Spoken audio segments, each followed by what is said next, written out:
Paz seja com vocês. Sempre uma alegria grande revê-los, né? Acho que depois do retiro, né? Nosso retiro de carnaval, a gente teve aquele momento aqui, acho que foi o último momento nosso, né? Eu apareci aqui outra hora. Apareci, não me recordo. Ah, sim, algum momento. Bem, esse ano foi um ano corrido, né? Acho que a maioria de vocês já sabe, mas nós estamos de volta ao Rio de Janeiro. Depois de 7 anos em Curitiba, já temos domicílio nessa cidade maravilhosa, profeticamente falando. Mas eu quero refletir com vocês hoje uma palavra que eu julgo. Eu tentei correr dela. Na verdade, quando o Flavinho pediu, tu tem alguns textos? Eu falei, não vou falar sobre esse assunto de novo. Falei ontem à noite com os chilenos lá, numa live, que foi uma solicitação deles. Eles falaram, Sr. Franco, podia falar sobre fé e obediência. Acabou que eu me meti a falar. Mas quando você fala assim para um outro povo, de outro idioma, você fica assim meio limitado. Não é a mesma coisa que você falar na tua língua nativa, com toda a liberdade, né? Falar português, mesmo esse português carioca, mal falado, mas você é muito mais livre falando o teu idioma. E quando você está assim, falando um outro idioma, você fica meio quadrado, né? Eu quero ficar livre hoje com vocês. Aqui, durante o nosso tempo de canção, uma frase, uma declaração saltou. Eu não sei exatamente que música foi, mas é uma declaração que na hora, quando o Amado estava cantando aqui, eu falei, declaração forte, eu entendi equivocado, né? Mas era meu alvo é Jesus, vê se é assim, meu alvo é Jesus, vou crescer. Não tem uma declaração dessa numa canção? Como é que é? Vou avançar e vou crescer? Meu alvo é Cristo. Meu alvo é Cristo. Conheci essa canção. Meu alvo é Cristo. Vou avançar. Vou crescer. Nós cantamos isso aqui hoje, né? Todos nós declaramos. Vamos dizer de novo? Meu alvo é... E aí, por conta disso, o que a gente vai fazer? Vou avançar, vou crescer. Os primeiros 5 anos da minha vida cristã, eu creio que eu precisei dar rever os fundamentos, o fundamento da minha fé cristã, nos primeiros 5 anos. Domingo passado, nós estávamos lá no sítio compartilhando alguns testemunhos, eu puxei Denise para a gente conversar, e acabou que a gente contou um pouco da nossa vida. Puxei um tema assim mais pessoal, que eu julguei que a maioria dos irmãos não conheciam, né? Um tempo difícil da nossa vida quando nasceu o nosso segundo filho, Daniel. E aí, como era uma manhã de testemunho, a gente acabou contando também. Mas a semana toda eu vi que aquela conversa lá no sítio acabou reverberando, muito feedback, gente de longe, gente do Chile, gente dos Estados Unidos. Falei, meu Deus, como é que esse assunto tão simples mexeu com tanta gente, né, cara? Eu vi muita gente tocada, meu Deus, que coisa, tal, pá. Mas eu precisei conversar também com alguns irmãos que nos visitaram durante a semana, porque os caras ficam curiosos, né? Mas como é que foi isso? Eu falei, cara, como é que você teve esse declínio na fé? Como é que você, depois de caminhar tão bem, teve esse desvio? Né? Teve até um irmão que falou, mas como é que alguém se desvia? Eu falei, eu expliquei, amado. Nós desviamos por muitas razões, mas, sobretudo, quando você é um cristão, quando você, no primeiro momento, persegue Jesus, quer, meu alvo é Cristo, né? Vou avançar, vou crescer, tem coisa que nos atrapalha, e tem uma coisa que nos atrapalha assim, que é muito sutil. Eu estava falando para ele, eu expliquei isso lá na reunião. Nós começamos a semear para a carne. Gálatas 6 diz que o homem... 6:7. Deus não se zomba, Deus não se deixa escarnecer, porque aquilo que o homem semear, ele vai colher. E depois ele dá um conselho.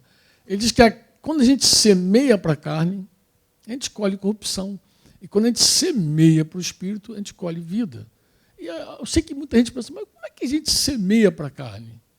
Como é que alguém semeia para a carne? Pô, você estava lá ministrando, de repente você naufragou na fé, de repente você entrou na pornografia, na prostituição, na bebida de novo, no cigarro. Não foi assim, irmãos. Nunca é assim. Eu vou te falar como é. Diga comigo assim, eu quero. Diga, eu quero. Diga, eu acho. Diga, eu sinto. Esse é o cerne do ego, da alma, da carne. Carne, quando a gente pensa em carne, a gente pensa em corpo. Carne é essa coisa corrompida, essa natureza corrompida que você nasce com ela já, porque a astutícia está no coração da criança desde pequenininha, e você vai ver desde pequenininha a criança dizendo, eu quero, eu acho, eu penso, a minha razão, eu sinto. Esse é o centro da carnalidade humana. Quando você conversa com um discípulo lá, se você cuida de gente, você vai ver, em geral, quando a pessoa está na carne, ela vai falar várias vezes, não, mas porque eu quero. Não, eu não quero isso. Eu quero, não quero. Não, eu acho que é assim. Ou então, eu sinto, pastor. E aí você fica, nunca é eu creio. Nunca é Deus me falou. Nunca eu creio. Nunca é fé. Nunca é fé. Então, eu, no primeiro momento, semeei para a minha carne, por quê? Porque eu tinha uma palavra de Deus, que eu tinha clareza que Deus falou comigo, e eu insistia em não obedecer. Insistia em não obedecer. Qual o dano que isso traz? É simples, amados. Isso aí, primeiro, fala que eu não tenho uma compreensão exata de quem é Jesus na minha vida. Eu não sei quem é Jesus. Olha, um crente que não obedece a Deus, ele não sabe quem é Jesus. Se ele soubesse, ele se rendia na hora, se postava na hora. Você vê claramente, é uma fé debilitada. E foi isso que aconteceu comigo. Entendeu? 5 anos depois, eu não crescia mais. Eu não podia construir mais a minha vida.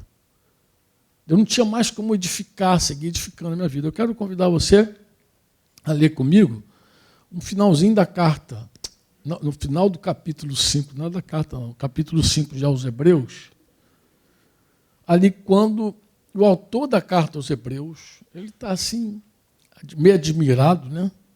Ele queria falar muitas outras coisas com os irmãos, mas ele viu que os irmãos eles estavam assim, com preguiça de ouvir, não tinham mais aquele ânimo de ouvir a palavra, estavam preguiçosos, né, para ouvir. E no versículo 12 do capítulo 5, o autor da carta vai dizer, pois quando já deviam ser mestres, levando em conta o tempo decorrido, tempo que passou, vocês têm novamente necessidade de que alguém lhes ensine quais são os princípios elementares dos oráculos de Deus. Aquelas coisas basiconas, de novo. Você vai ter que voltar ao básico da tua vida. Porque passaram a ter necessidade de leite e não de alimento sólido. Vou te explicar isso para você entender. Alimento sólido. Eu demorei muito tempo para entender esse mistério do alimento sólido. Eu sempre pensava assim, Senhor, quando é que a gente vai chegar ao alimento sólido? Eu acho que eu estou dando leite para as ovelhas o tempo inteiro, nunca estou dando alimento sólido. Até que um dia eu vi Jesus falando sobre a dieta dele, lá em João 4.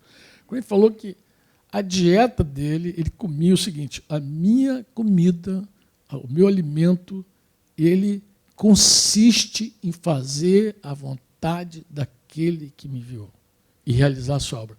Aí o véu do alimento sólido, aquelas coisas da teologia profunda, saíram da minha vida completamente. Inclusive, eu compreendi que o reino de Deus mesmo, ele não tem nada a ver com essa teologia toda que as pessoas vinham falando e mergulhando e naufragando. O reino de Deus é prático, o reino de Deus é fruto, o reino de Deus é o resultado do teu relacionamento com o Espírito Santo. É o reino de Deus. E a teologia, muitas vezes, ela cozinha você. E as pessoas falam, eu vou te mostrar coisas profundas, e nunca leva você para viver profundamente, mesmo de fato. E aqui é simples, ele diz assim, eu não posso dizer para vocês mais a vontade de Deus, a obra de Deus, porque vocês não suportam. Porque a vontade de Deus é para quem é adulto. Só come a vontade de Deus, só come a vontade de Deus de verdade quem já pode comer uma coisa mais sólida. Porque a vontade de Deus é comida sólida. Jesus não tomava leite, amado. Se Jesus falou que a minha comida consiste em fazer a vontade do meu Pai, essa é comida, esse é o alimento sólido. Então, limpou aquela minha cabeça toda de teologia, qualquer gente fala sobre teologia.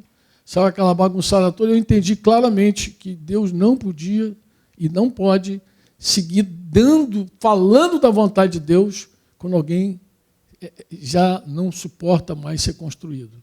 Ele já não quer ouvir o que Deus tem. Ele não quer mais saber o que Deus pensa. Por isso que fica no eu quero, no eu acho, no eu sinto. Por que fica aí? Volta para ele. E eu estava assim. Deus me deu uma palavra clara no final de 87, e em 90, 3 anos depois, eu ainda estava dizendo assim, não vai ser, não, eu tenho muita coisa, eu tenho filho, eu tenho mulher, tal, não. Foi quando nasceu o nosso segundo filho. E aí minha vida estava num buraco total mesmo. E quando você segue adiante na carta aos Hebreus, ele vai explicar o leite. Ele vai voltar lá para o leite. Ele falou, por isso, deixando os princípios elementares da doutrina de Cristo, ele vai falar do leitinho. Avancemos para o que é perfeito. Ele está convidando os irmãos para a plenitude, para a perfeição. Vou avançar, vou crescer. Meu alvo é Cristo, quero avançar, vou crescer. Então ele está convidando. Então vamos crescer, galera, vamos avançar. Mas ele acaba citando a construção. Ele falou, não lançando de novo a base, ou o fundamento, uma versão vai dizer fundamento. E ele vai explicar de cara qual é o fundamento. Arrependimento de obras mortas e fé em Deus. Diga comigo, arrependimento de obras mortas, fé em Deus. Diga arrependimento, fé. Arrependimento, fé. Eu percebi naquele momento que minha fé estava debilitada. A minha fé era frágil. Como assim uma fé frágil? A minha fé, até aqueles primeiros 5 anos, não era uma fé que estava amalgamada, junta, unida àquilo que a gente chama de arrependimento de obras mortas. Porque arrependimento de obras mortas, só para você entender assim, aqui a palavra no grego é metanoia, que é a mudança de mente, porque o grego gosta dessa coisa muito, né? A mentalidade grega. Mas a mentalidade judaica é muito prática. Então, quando eles falavam no hebraico sobre se arrepender, era meia volta, ouvir, era conversão. Então, para isso, na cabeça do judeu, o arrependimento era meia volta. Você está indo para lá, dá meia volta, volta para cá. Na cabeça do grego, é a metanoia, aquela coisa. Mas se a gente, que nem é grego e a gente também não é judeu, a gente é brasileiro, a gente consegue juntar as duas peças e ter uma conclusão de algo assim, que quando alguém de verdade se arrepende, ele muda de direção, porque sua mente é uma mente renovada, é uma outra cabeça. Ele está pensando diferente acerca de alguma coisa. E obras mortas é difícil, porque obras mortas são todas as obras que nós fizemos sem Deus, mesmo as boas. Mesmo aquelas boas ideias, sabe aquelas boas ideias? Não foi Deus que deu, não foi feito em fé. Tudo que não é feito em fé é morto. Tudo que não foi produzido por Deus é fogo estranho, como diz lá na antiga aliança, lá, os sacerdotes lá que morreram porque acendeu um fogo estranho, porque não brotou em Deus, não nasceu em Deus. Então, arrependimento de obras mortas é difícil, né? Mas no meu caso específico, era assim, irmãos. Quando eu me converti, imagina aquele cara doidão, drogado, largado de tudo, saía na sexta, voltava na segunda, já casado, casamento destruído, todo arruinado, todo ferrado. E, de repente, vê uma luz assim e percebe que Jesus não é uma pessoa da história, descobre que Jesus entra na vida da pessoa, muda a pessoa. Eu vi um testemunho tão perto e, de repente, eu me entrego a Jesus e começo, então, vou dizer, seguir Jesus. Tá bom, eu comecei a seguir o Jesus que eu enxergava. Por que minha fé estava debilitada? Eu vou te explicar. Porque Jesus entrou na minha vida para me salvar. Então, aquele cara que está num buraco profundo, está na última gota, no último suspiro, precisava de uma mão estendida, Jesus estendeu a mão, eu agarrei na mão de Jesus, ele me tirou, então eu fiquei grato. Por que eu pregava o evangelho? Por gratidão. Eu estava perdido e fui achado. Eu estava cego e agora eu vejo. É verdade, tá? Tudo aquilo é real. Era o leproso que voltou, entendeu? Estava leproso, voltou para adorar, dizer, poxa, Senhor, que bom, tal. Mas por que minha fé estava debilitada? Vou tentar ilustrar para você da seguinte maneira. Há vários anos mesmo, 90, já são aí 30 anos, né? 30 e pancadas lá, 30 e pouquinho. Vários pastores no Rio de Janeiro ouviram uma palavra sobre unidade. E vários pastores, por causa dessa palavra, se uniram. Passado o tempo, passados os anos, alguns desses muitos pastores começaram a sair dessa unidade. Eu fui para Deus chorar com Deus e falei, Senhor, mas aí já era outro tempo da minha vida, mas eu já era depois dos primeiros 5 anos.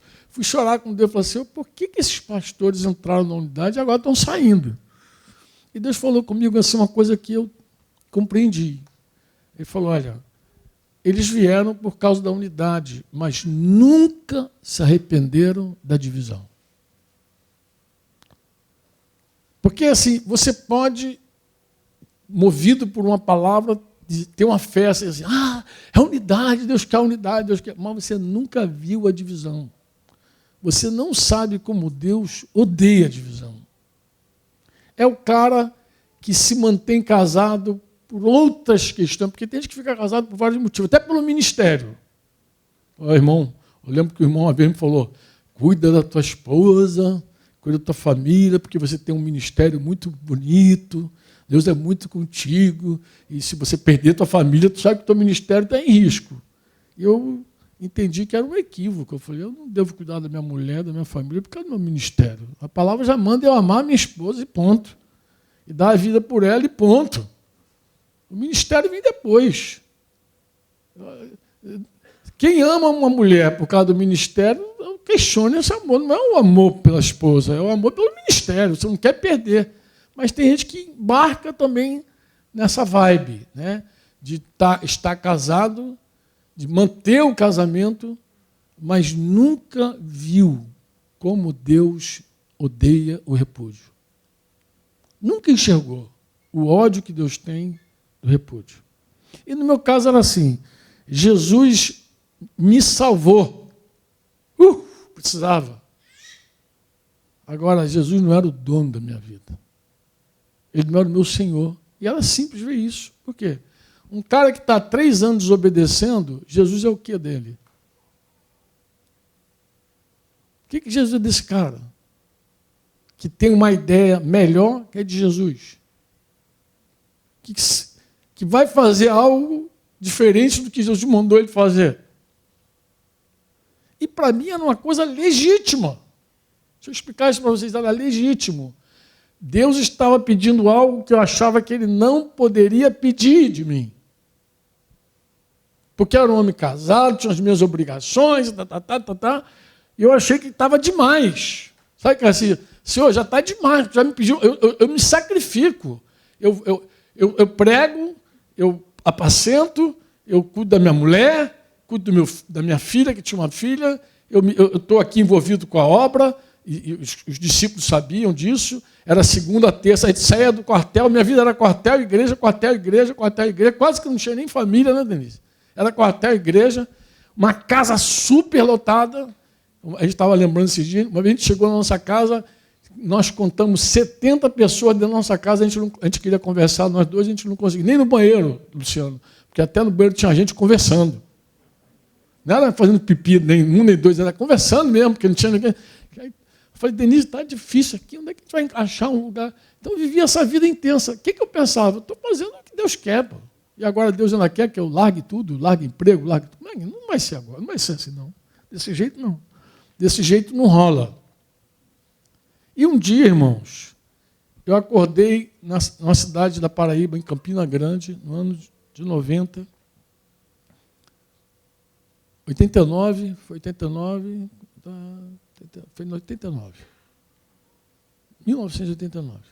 Acordei e ouvi uma voz dentro de mim falando forte assim, hoje você está por tua conta. Tomei um susto. fui tomar café com o Denise, eu falei assim, pô, Denise, ouvi uma voz falando, hoje você está por tua conta, está amarrado. Falei, poder, por minha conta.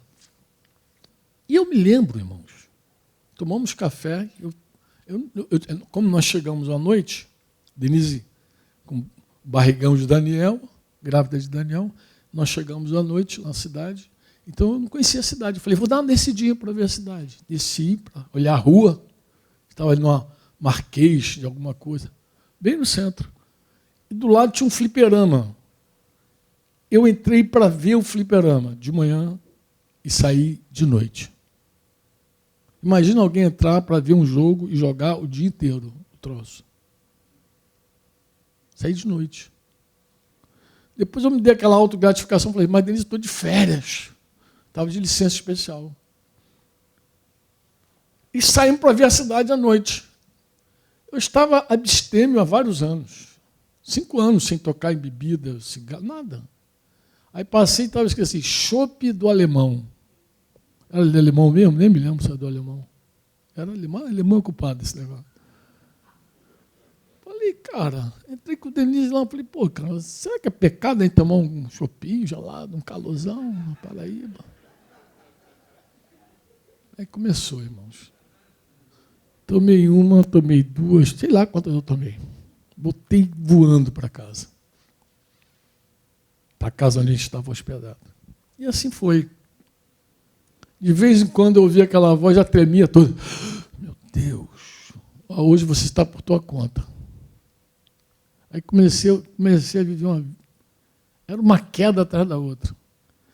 Estava contando para o irmão, um dia desse que eu ouvi, estava falando com o Valci ontem, falei, um dia desse, Valci, que eu ouvi, hoje você está por tua conta. Eu falei, hoje eu vou jejuar e orar, quero ver esse negócio me pegar. Fui para o quarto, oração e jejum, e palavra, oração e jejum e palavra. De repente, parece até aquele desenho animado, o cheirinho da comida só. Eu falei, Deus não quer sacrifício. Te agrada a Deus é um coração quebrantado. Deus não quer sacrifício. Está rindo porque não é contigo.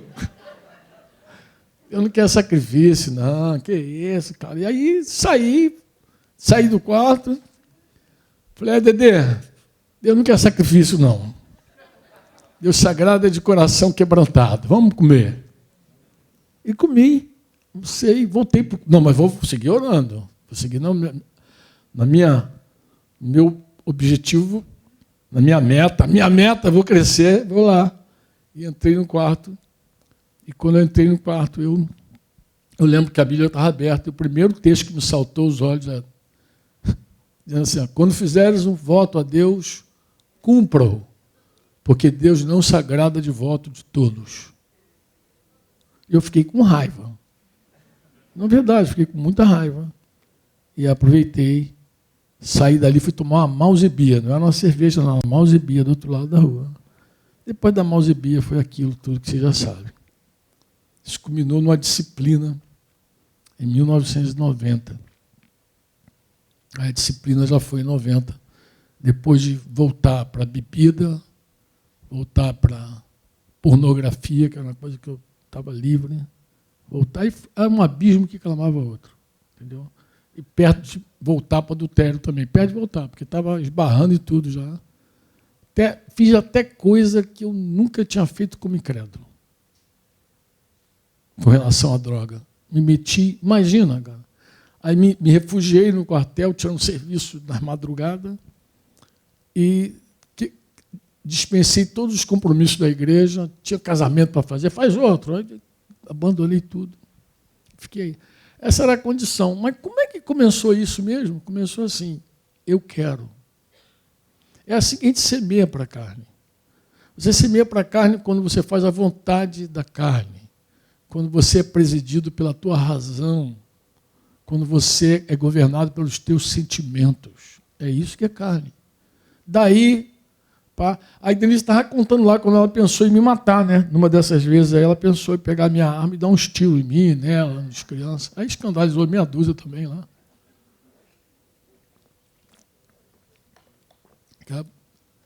Foi um dia, né? Aquele dia. Hoje eu acabo com ele, acabo com essas crianças, acabo comigo. Essa desgraça toda que ela estava contando lá e os irmãos estavam... Mas ela também tinha a forma dela semear para a carne, alimentando ciúmes, egoísmo, ira, entendeu? Tomando decisões com base no ciúme, com base na ira, com base aquelas coisas todas. E a carne só vai crescendo. Quando você semeia para a carne, tu colhe corrupção. Quando você semeia para o espírito. Só que o autor da carta aos Hebreus, percebe só, ele quando fala de novo do fundamento, é isso que eu queria tocar contigo. Ele fala do arrependimento de obras mortas e fé em Deus, arrependimento. É porque essa fé ela é diferente, por quê, Franco? Porque quando você se arrepende, quando é que uma pessoa se arrepende de fato? Quando é que ela se rende de fato? Ela se rende quando ela consegue ver Jesus de fato como Ele é. Ele é. Você já ouviu alguém dizer assim, Jesus salvou meu casamento, Jesus salvou o casamento.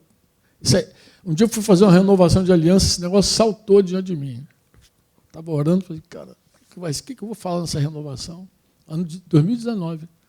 Aí, de repente, porque o irmão, quando me convidou, falou assim, Franco, Jesus salvou meu casamento.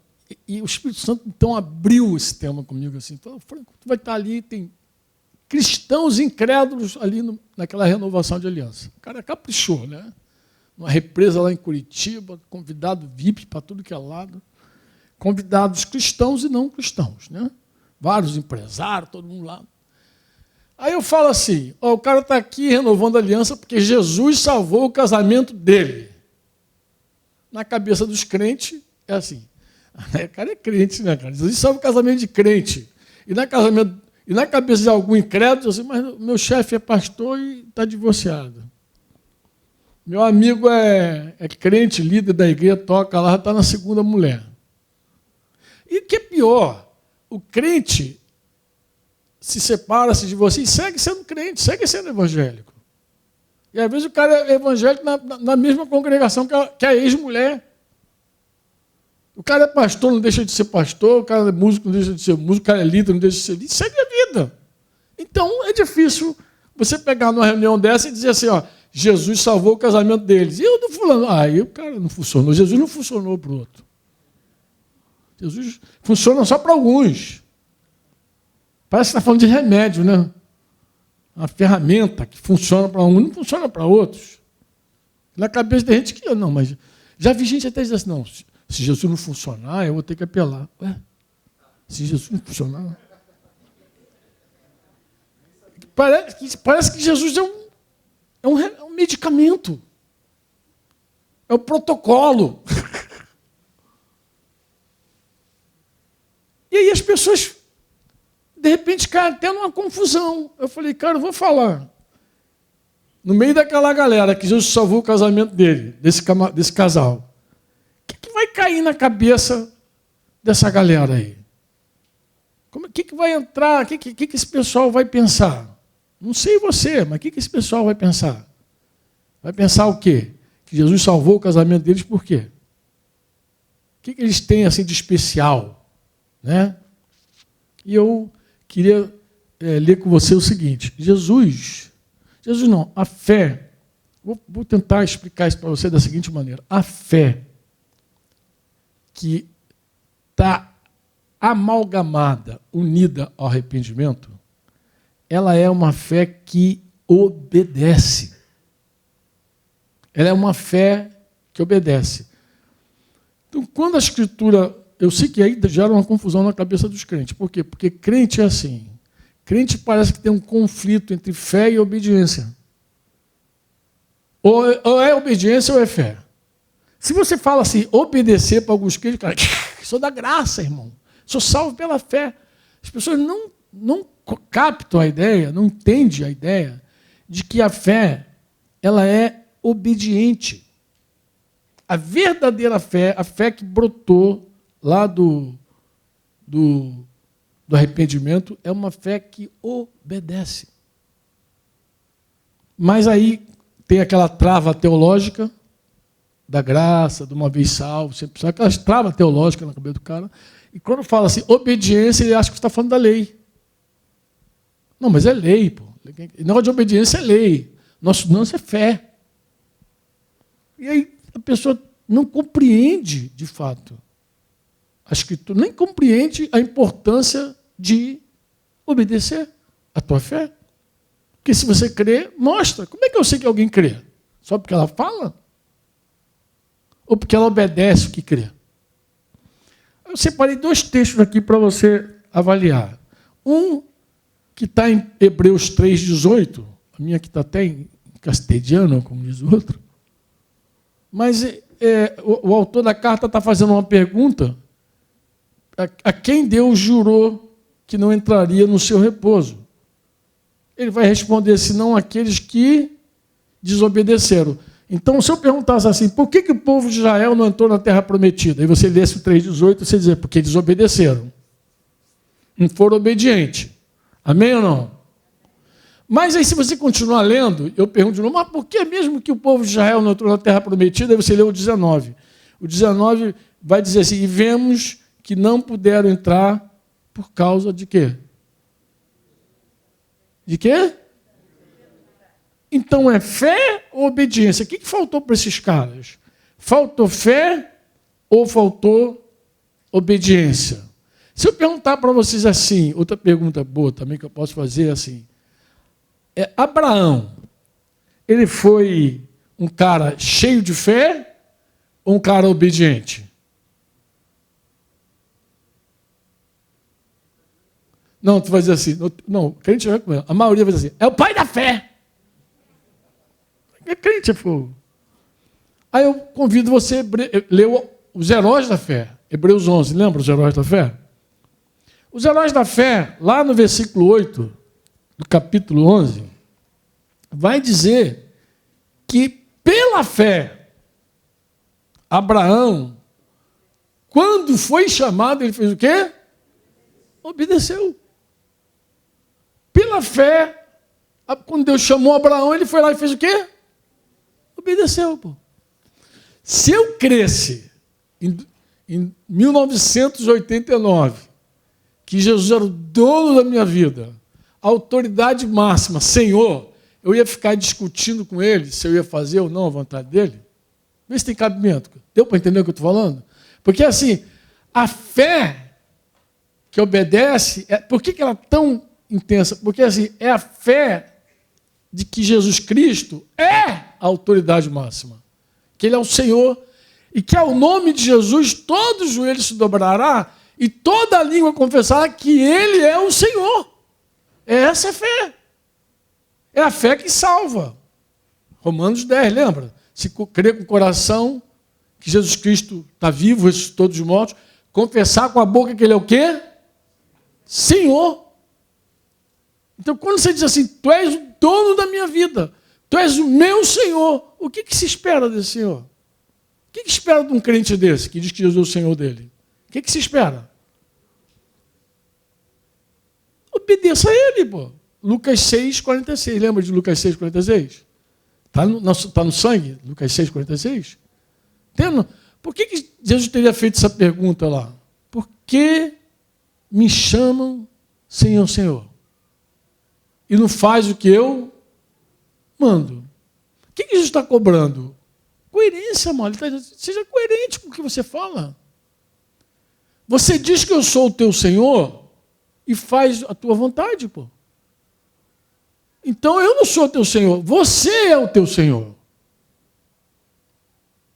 Porque a vontade que nós nos rendemos, aquele é o nosso Senhor. Por que me chama Senhor e não faz o que eu mando? Então, eu vivi aqueles 5 anos assim. Jesus era o meu Senhor na boca. Salvador, eu sei que era. Crente, batizado com o Espírito Santo, expelindo demônio, pregando para um monte de gente, fazendo um monte de coisa. A Denise é testemunha disso aqui. Mas fazendo a própria vontade, semeando para a carne. Aí a corrupção, com certeza, vai chegar. Eu fiz uma pergunta nessa cerimônia, que parecia uma pergunta muito óbvia, e eu perguntei então para eles assim, como é que Jesus salvou o casamento desse casal? Eu soltei no meio da galera. Ó. Como é que Jesus salvou esse matrimônio? Perguntei. E deixei a turma e falei, eu sei que parece óbvio, mas é possível que alguém aqui conheça um crente que já está na terceira mulher. E segue crente, segue evangélico. Parece óbvia a minha pergunta. Mas estou perguntando para que você não pense que funciona, Jesus funciona para um, não funciona para outro. Até agressivo usar esse termo, funcionar. Mas era a maneira de comunicar o que eu queria comunicar para os irmãos. E aí, por fim, fui explicando a eles como é que Jesus salva um casamento. Então, eu passei lá falando para eles como é que Jesus salva um casamento, como é que Jesus salva um casamento. E fiz a pergunta-chave. Falei, olha, a pergunta-chave para qualquer milagre de Deus na tua vida, de transformação, restauração, é: quem é Jesus para você? Quem é Jesus para você? Essa é a pergunta. Porque a tua fé depende disso.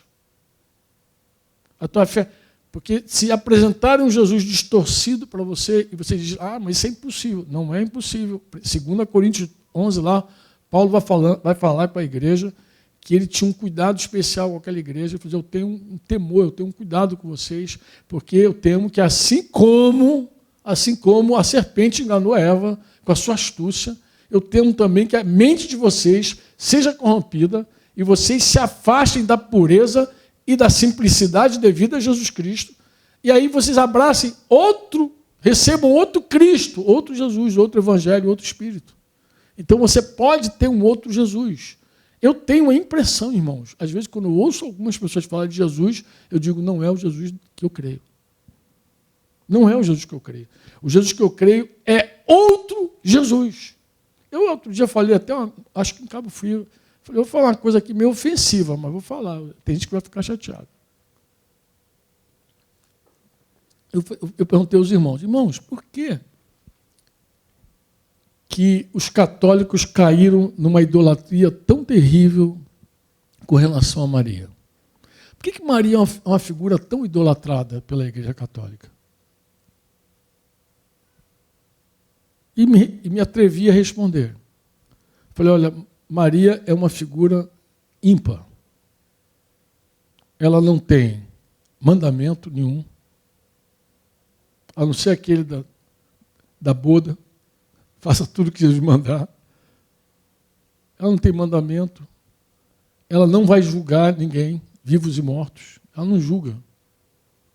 Não foi Maria que matou Ananias e Safira, e nem foi Maria que disse que deixaria aquela mulher de Tiatira sem os filhos, de cama, atribulada. Não foi Maria não faz nada disso.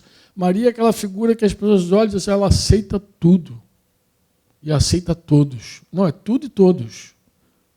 Então Maria se tornou aquela figura e as pessoas dizem, a inclusão total.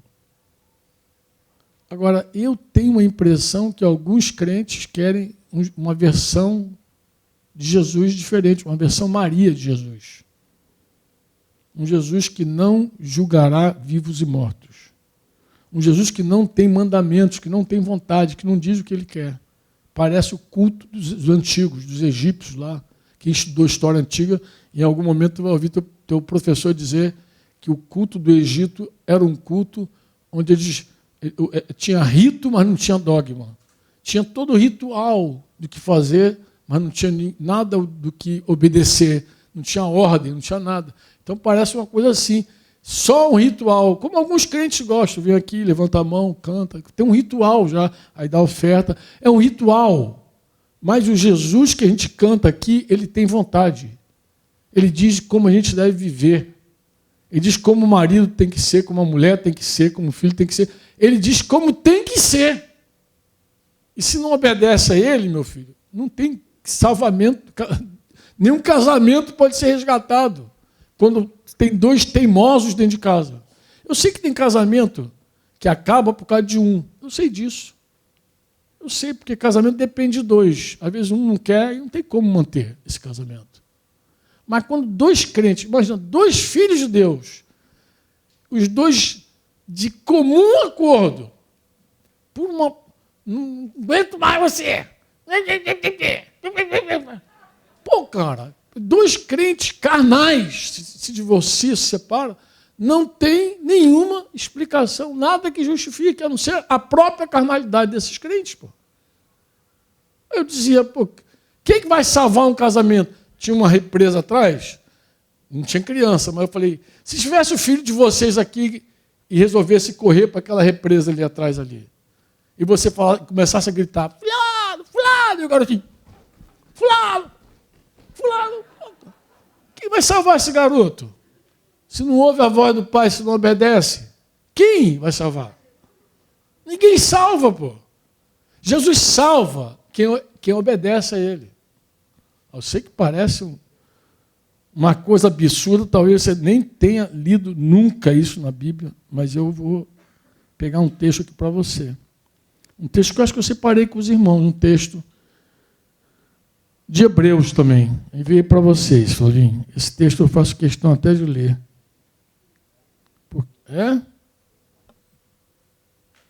Embora fosse filho, ele fez o quê? Embora fosse filho, Jesus aprendeu o quê? Aprendeu obediência. Ele aprendeu obediência pelas coisas que ele sofreu. Alguém pergunta, mas por que ele aprendeu obediência? Ele não era Deus? Não, como Deus, ele nunca obedeceu a ninguém, não precisava obedecer a ninguém. Nunca. Ele sabia que era obedecer, só sabia mandar. Mas uma vez filho, encarnado, homem, precisou obedecer. Mas segue adiante. Qual o outro versículo? E tendo sido aperfeiçoado, ele tornou-se o quê? Não, ele tornou-se autor da salvação de quem? Da salvação eterna de quem? Não ouvi. Estão bem fraquinhos, hein? Vou perguntar de novo. Ele se tornou autor da eterna salvação de quem? Por que a gente tem a impressão que a gente nunca leu esse texto na Bíblia?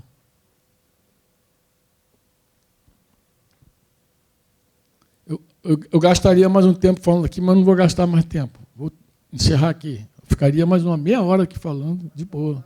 Não, vou não. Que eu ia entrar para explicar a vocês um pouquinho, porque aí tem gente que diz, mas a graça, onde é que entra a graça?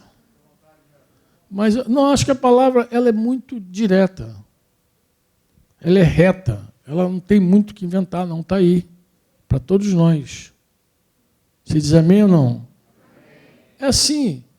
Jesus se tornou autor da eterna salvação para todos que lhe obedecem. Aí você, mas nem pela fé. Claro, é uma fé obediente. Claro que é fé. Mas a fé no Senhor. Claro que é fé. O que permite alguém salvar qualquer coisa que está se perdendo é a obediência. A fé, irmãos, a fé, ela obedece.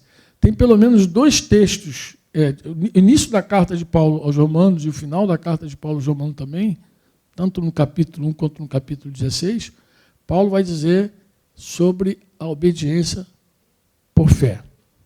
Mas eu queria que você casasse dois textos da tua Bíblia. Hebreus 12, 2, que você já sabe, que diz que Jesus é o autor e consumador da fé. Amém ou não? Diga comigo, Jesus é o autor e consumador da nossa fé. Lembra lá de Hebreus 12, 2? Ele vai dizer que, olhando firmemente, ele é o autor e consumador da nossa fé. O autor e consumador da nossa fé, segundo Filipenses 2, 8, foi obediente até a morte, e morte de cruz. Toda vez, irmãos, que nós dizemos cremos, mas nós desobedecemos, no fundo nós estamos semeando para a carne. nós estamos dizendo assim que nós temos um caminho melhor para percorrer. Que a gente sabe mais do que Deus. É um orgulho, uma soberba. Por que Mateus 7, quando Jesus termina o Sermão da Montanha, diz: todo aquele que ouve estas minhas palavras e as pratica? Por que Jesus compara o praticante ao homem prudente que edificou na rocha? Que veio o dia mau, lembra? A chuva caiu, os rios transbordaram, deram com ímpeto na casa e a casa não caiu. Lembra disso? Mas ele fala que ouve e pratica. Ouve e... Mas o homem prudente é aquele que ouve e não pratica. Mas ele ouve. Mas por que ele não pratica? Eu vou te falar, porque ele pratica outra coisa. Não é que ele não pratica, é que ele tem outro caminho. Ele tem um outro jeito, ele tem um jeitinho brasileiro. Ele dá a forma dele. Quando nós não obedecemos, irmãos, nós não obedecemos porque nós temos a nossa própria vontade. Temos as nossas próprias escolhas. Ora a gente toma decisões porque eu estou sentindo ou porque não estou sentindo. Ora presidimos debaixo de uma vontade forte, de uma razão forte. Porque a gente cria nossos próprios caminhos. Eu te pergunto, essa pessoa tem fé em quem? Tem fé em Jesus ou tem fé no próprio taco? Não tem aquele cara que diz... Eu lembro de um irmãozinho, nós viemos viajando de Brasília, aí passamos Belo Horizonte rapidinho, e como tinham dois irmãos que gostavam de dirigir, um ficou disputando com o outro. Sabe aquela briga que quando você dirige, faz uma viagem muito longa, todo mundo quer dirigir? E os dois estão lá, batendo boca, não sei o quê. E aí, finalmente, o irmãozinho que vinha resmungando conseguiu tomar o volante do outro. Ah, tá bom, chega aí, encosta aí agora, você já dirigiu muito. Sentou e andou assim, sei lá, uns 100 metros, você, porque eu confio no meu próprio taco. E o carro caiu, bum, no buraco, quebrou. Falei, irmão, esse é o problema de confiar no próprio taco. Caiu, quebrou. Não, ele terminou de falar, taco, bum. Nós confiamos em nós, na nossa expertise, no nosso know-how. A gente confia nos nossos sentimentos. O que uma pessoa ciumenta faz? Ciumento é aquela pessoa que procura o que não quer encontrar, quando encontra se desespera, cria coisa onde não existe, mas potencializa o que já existe, porque se houver um negocinho desse tamanho, faz desse tamanho. Uma vida muito infeliz, mas diz que o ciúme, ele é duro como a sepultura.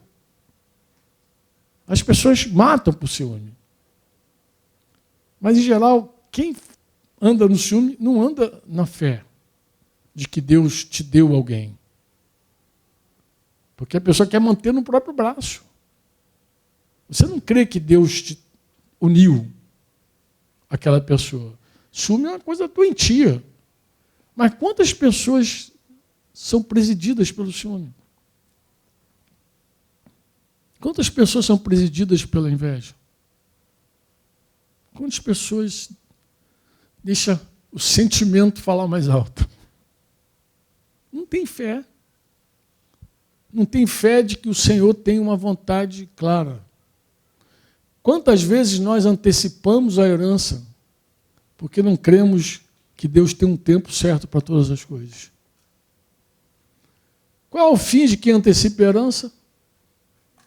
Aquele que antecipa a sua herança, seu fim será maldito, será ruim. O filho pródigo aprovou isso. O filho pródigo é a prova cabal de Provérbios.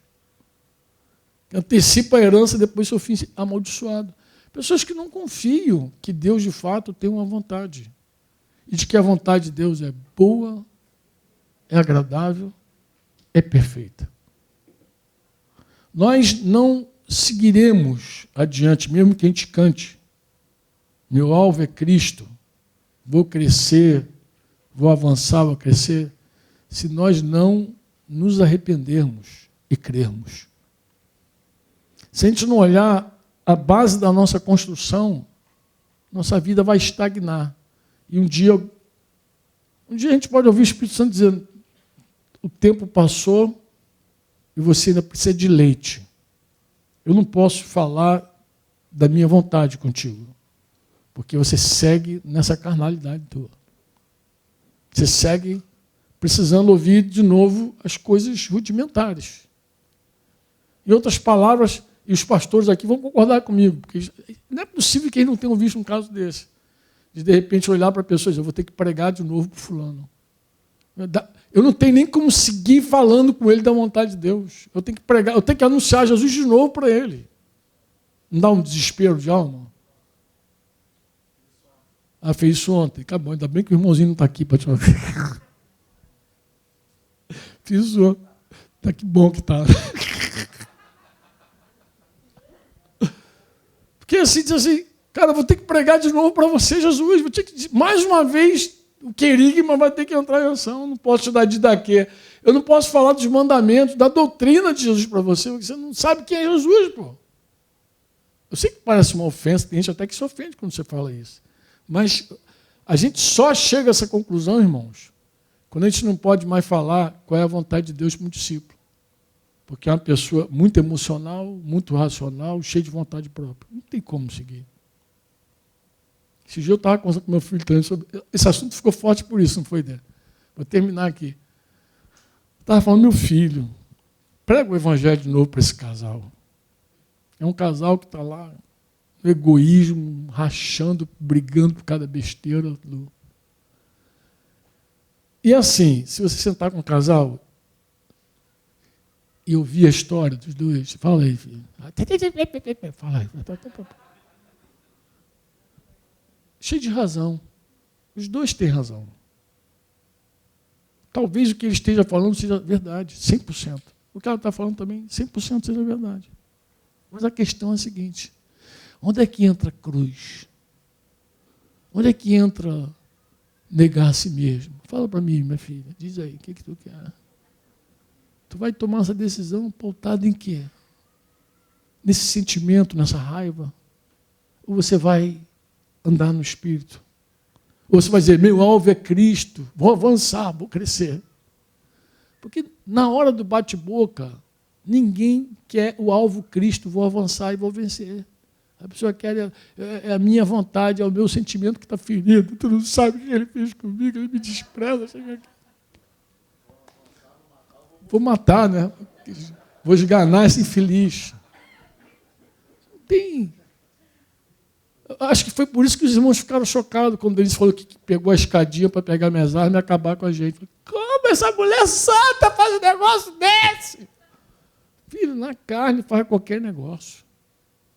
Eu até falei para ela: filha, a ideia com certeza foi do diabo. Mas o diabo não pega a tua mãozinha e leva lá para tu pegar a arma e me matar. Isso é coisa tua. Você que faz, pô. E como é que alguém chega a esse ponto? Assim, deixando a coisa crescer, irmãos. Deixando a carne é um negocinho que tu vai, daqui a pouco ela faz, te engole. Sufoca a vida do Espírito dentro de você. Você começa a entristecer o Espírito Santo, entristecer, daqui a pouco a coisa sucumbe dentro de você. Como Franco? Como dar uma meia volta nesse negócio? Como mudar? Como se arrepender? Tem que clamar ao Senhor e dizer: Senhor, se revela para mim. Mostra-me quem tu és de fato. Tem misericórdia de mim, porque a graça entra aí. A graça Deus dá aos humildes. Deus resiste aos soberbos. Não tem graça na soberba. Não tem graça no orgulho. Não existe graça para quem quer fazer sua própria vontade. Me arrisco a dizer uma coisa: você nem precisa do Espírito Santo. Quando você quer, por exemplo, dar um soco na tua mulher, tu acha? Se eu me encho agora, faz sanção que eu vou quebrar essa mulher no tapa. Não precisa. Sei que estão rindo, mas não precisa. Mas tem gente que parece engraçado, porque tem gente que pede para ser cheio do Espírito Santo para fazer a sua própria vontade. Não precisa. Você não precisa do Espírito Santo para fazer o que a tua carne quer fazer, amado. Ninguém precisa do Espírito Santo para brigar, para ofender, para desprezar o outro. não falo contigo mais. Ninguém precisa mais, o Espírito Santo é para quem quer amar. É para quem quer fazer a vontade de Deus. Por isso que a graça Deus dá aos humildes. Humilde é aquela pessoa que diz assim, eu sei a vontade de Deus, quero a vontade de Deus, não posso fazer a vontade de Deus, Senhor, me ajuda. Aí o Espírito Santo vem e te socorre. O que o Espírito Santo não vai te fazer é te encher para você odiar alguém, porque Deus é amor. Se você quer odiar, você não precisa do Espírito, não fala com ele, você não precisa. Pelo contrário, tu vai sufocar ele dentro de você, tu vai entristecer e vai apagá-lo. Efésios fala entristecer, 1 Tessalonicenses 5 fala apagar. Então você não precisa do Espírito para isso. Quem é que necessita do Espírito Santo? Quem humildemente reconhece que Jesus Cristo é o Senhor e que Ele tem uma vontade que é boa, agradável, perfeita, e você sabe que não tem condições de fazer essa vontade. Assim. Simples desse jeito. Aí tem graça na tua vida. Aí você vai ter o que você precisa. Uma pessoa que quer fazer sua própria vontade, você não precisa de Deus para nada. Vai à luta. E assim que termina as conversas, os papos, quando tem dois brigando, querendo se divorciar. Eu, em geral, ouço os homens primeiro, o cara fala, aquela assim, aí eu ajudo ele mais um pouquinho, eu falei, você esqueceu que ela é isso e isso também, tá? Lembro mais alguns defeitos dela. Tá rindo? Mas eu falo mesmo. Ah, inclusive, tua mulher é assim também, cara, tua mulher também tem isso aqui. Mas eu quero dizer uma coisa para você, o que é? Se ela estivesse aqui, ela também diria coisas sobre você. Porque eu conheço tua esposa. Você, por exemplo, você é um homem fraco, você transfere culpa e responsabilidade, e as tuas responsabilidades para a tua esposa também. Ela está sobrecarregada. Daquela recorde. Agora, só tem uma pergunta para você, só uma. Quem é Jesus para você? Ah, meu Senhor. Não pode ser. Não, teu Senhor ele não é. Ele é qualquer coisa. Um profeta, qualquer coisa. Teu Senhor ele não é. Porque o dia que ele for teu Senhor, tu vai querer viver para fazer a vontade dele. Só isso que tu vai querer. E tu vai descobrir uma coisa legal. O que é? Que tu não pode fazer a vontade dele. Que você depende do Espírito Santo para fazer. Aí tu vai viver uma vida assim, desesperada. Tu já acorda dizendo, Senhor, me ajuda. Tu já acorda pedindo socorro, pinico, logo de manhã. Porque você quer agradar a Deus em tudo e sabe que na carne é impossível agradar a Deus. Uma vida simples assim. E um dia de cada vez, tá, irmão? Não dá nem para planejar o ano todo. Jesus falou, basta para cada dia o seu próprio. Bom, acordou, tu já fala, Senhor, tem misericórdia de mim. Quero fazer a tua vontade, não posso fazer a tua vontade, às vezes nem sei qual é a tua vontade, mas dependo do teu Espírito Santo, preciso dele. E aí o Espírito Santo já te abraça logo de manhã, vamos embora, mais um dia. E aí, um dia de cada vez, né? Tem dia que é legal, tem dia que não é tão bom, tem dia que a carne dá umas... É.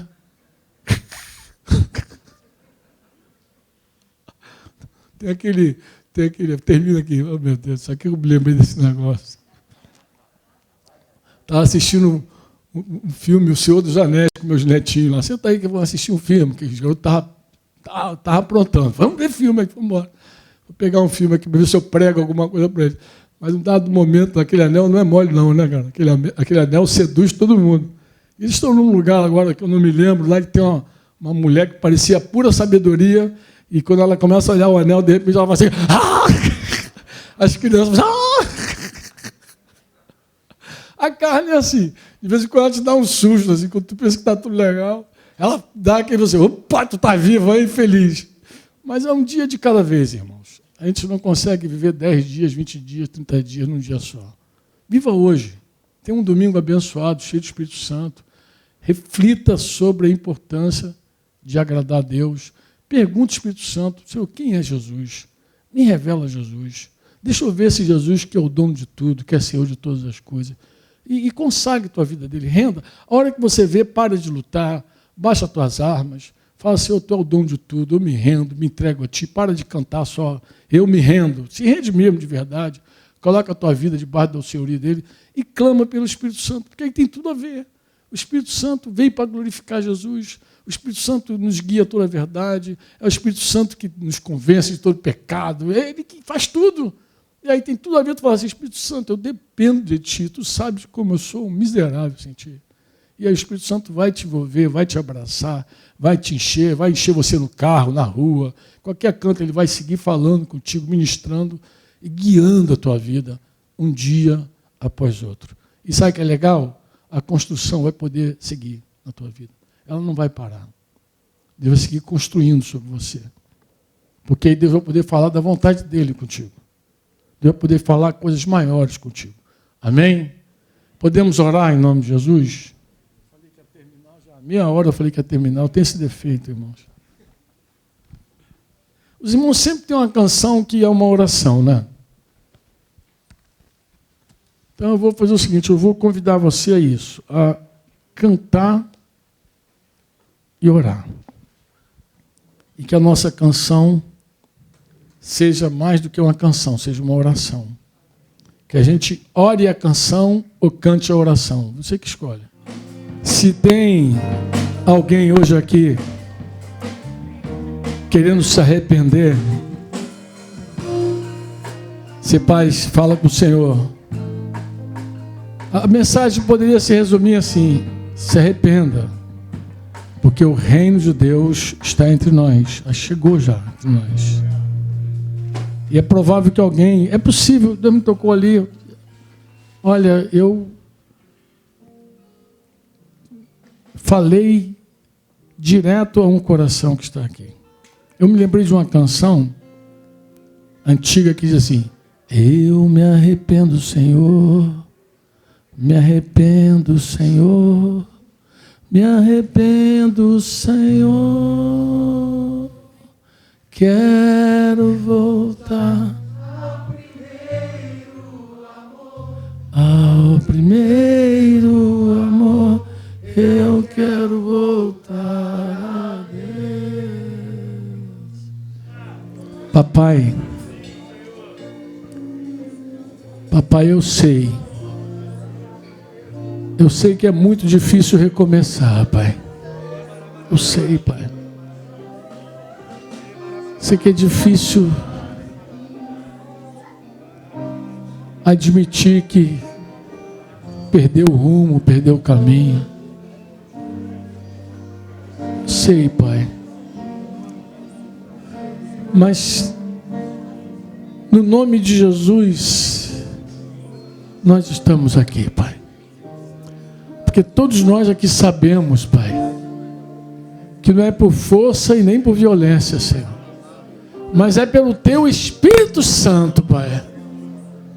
E hoje, Pai, hoje nós estamos aqui clamando ao Teu Espírito, que Tu nos conduza, nos guie, nos sustente, nos levante, nos restaure, que Tu nos faça de novo, Senhor. A gente quer, de verdade, Senhor, experimentar o genuíno arrependimento, Pai. Então, Pai, no nome de Jesus, que Teus filhos hoje sejam cheios da Tua presença, tocados pelo Teu Espírito, Pai. E que eles experimentem, Senhor, um recomeço verdadeiro. Comece a falar de novo da Tua vontade, Pai. Comece a comunicar mais uma vez aquilo que Tu queres, Senhor. Reaviva o dom dos Teus filhos. Alguns receberam aqui chamado em posição de mãos, Senhor. Pai, reaviva dentro deles a Tua obra, o Teu chamado. Em nome de Jesus, Pai. Em nome do Senhor Jesus Cristo. Tu és o único que pode, Pai,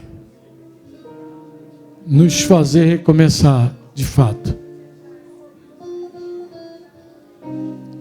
Nós sabemos, Senhor, que Tu és o único. Obrigado, Pai. Obrigado pela Tua presença entre nós, pela Tua vida entre nós, pela Tua palavra entre nós e por esses amados que aqui estão à frente, Pai. Obrigado por eles. Que teu Espírito siga comunicando a eles tudo o que eles necessitam. Que tu fales e que tu não apenas fale, tu sustente eles, Senhor, nessa caminhada. No nome de Jesus que oramos. Quantos podem dizer amém? Amém.